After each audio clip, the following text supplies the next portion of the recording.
Okay, so now we have our bolt in here. In this video, we are going to go and place the bolts onto a post. All right, so the best way, or I'm not going to say the best way, there's a lot of ways to do things, but I always like to use the line as kind of my guide for placement. So I'm going to drop down a line here, and all I do then is just create a relationship between the object that I want to place stuff onto. So in this case, I do want a line in the y direction, and I want this length of that line to be the height of this post shape. Okay, so we just use that good old BB box expression. Okay, so we're going to get the wood post, so GT wood post shape, and I want the dy size, so that'll make it that height. All right, and then I want to offset those two, so we can use a carve node. All right, so turn these both on, and we'll do that trick where we paste the reference from the first U and then just do 1 minus, so we basically invert it.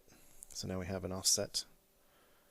All right, so if we now were to template our wood post shape, you can see now we have 2 points that are ready to go. Okay. So let's actually then go and place the bolts out into the front of this thing. And then we're going to have to do some ray casting to get it to sit back onto this thing. So let's do that. Let's do a transform. So I'm going to transform it forward in Z by the Z size of the post. So again, we use BB box. So I'm going to get that GT wood post shape, and I want the DZ size this time. So that'll move it forward. So let's template our object. So what I want to do now is create some normals. So I'm going to do point, because I need these points to be sitting right on the surface. All right, so what we can do is we can utilize a ray sop, or we could do a little bit of X, or we could use a point pop. So, you know, for time's sake, I'll show you the ray sop. It's a little slower, but since what we're trying to do really is just create a wall assembly tool, it'll work too. I'll also show you the point and pop way. Okay, so let's go and create some normals, and I want these normals to be pointing in the negative Z axis.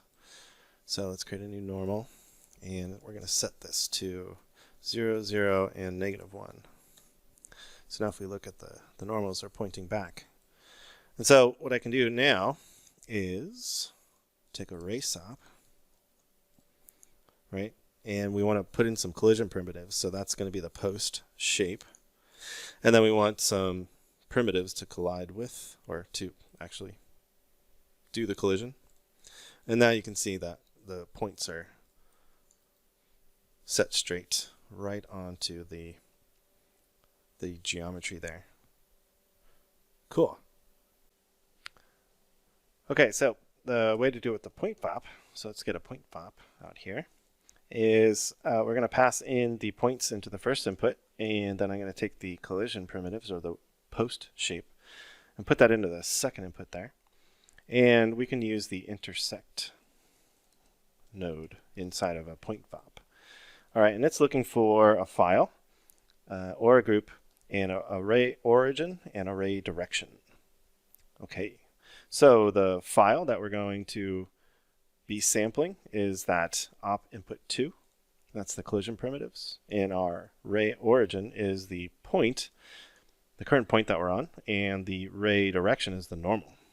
So if we then apply that to the P position, you can see that we get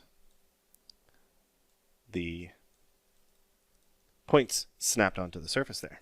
Cool. All right. So the next thing that I really want to do is I want to try to get the normal right there. And this looks pretty good. It's still just flat though. Let me show you really quickly what I mean. So what I want to do inside of this ray sop over here, so I'm just going to get rid of the point pop for now. What I'm going to do in the ray sop is turn on this import attributes from hits, and I need to apply some normals to the wood post. They just have vertex normals, and this needs point normals. So I'm going to drop down another normal node for this, and I'm going to create point normals. There we go. And so now you can see that it's trying to pick up the normals, and it's doing it by averaging its position. So if I were to turn this off, it's got the old normals. There you go. So a quick way around that is, I mean, there's a couple things you could do. The really quick and dirty way is just to subdivide this and do this a couple times, and that'll get you the normals.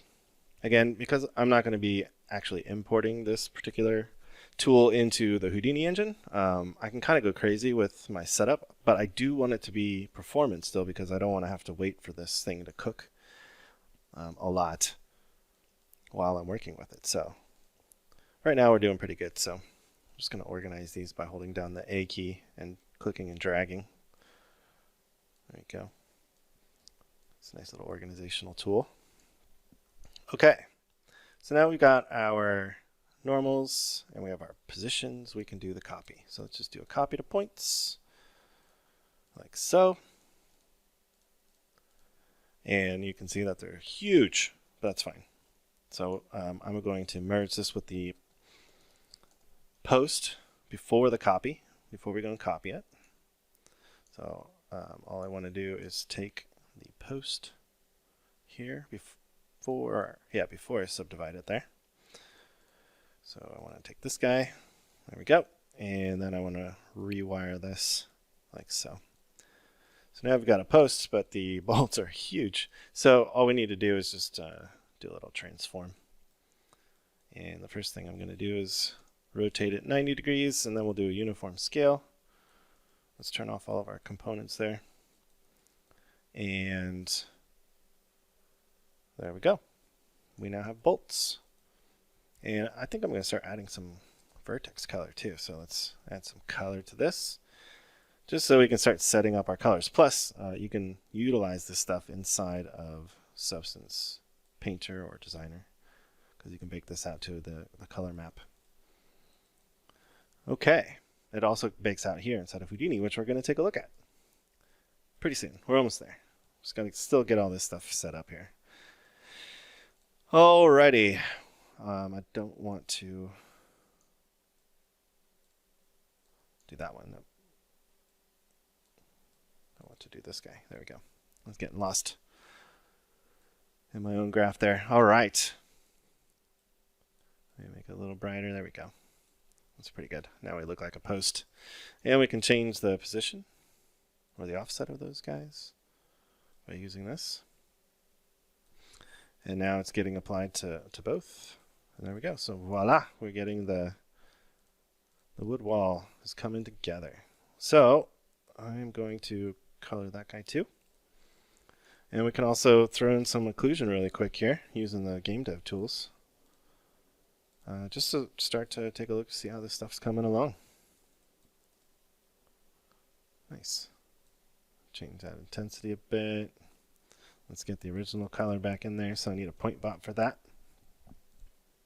And this will be the last thing I do in this video. Alright, so I just want to import the color. So it's a point attribute from the second input, and we want CD because that's the color.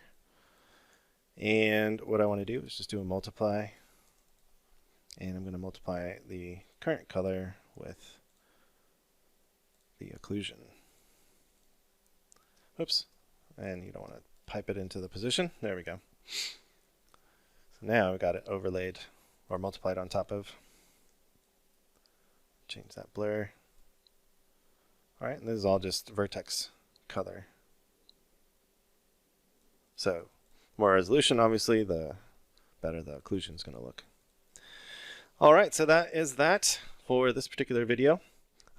We have basically everything to go, or ready to go. I can go and do a UV layout here now. That'll be the last thing, I swear. And now you can see, it's actually hard to see, everything is laid out.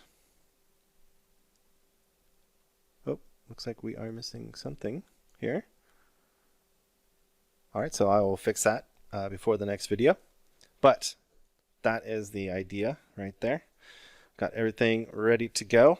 And I think what we're going to do now is move on to making the high-res versions of each of these components. So I'm going to add some wood grain to the wood, and we're going to just smooth out the bolts a little bit and add a little bit of texture, or not texture, but displacement to these particular models.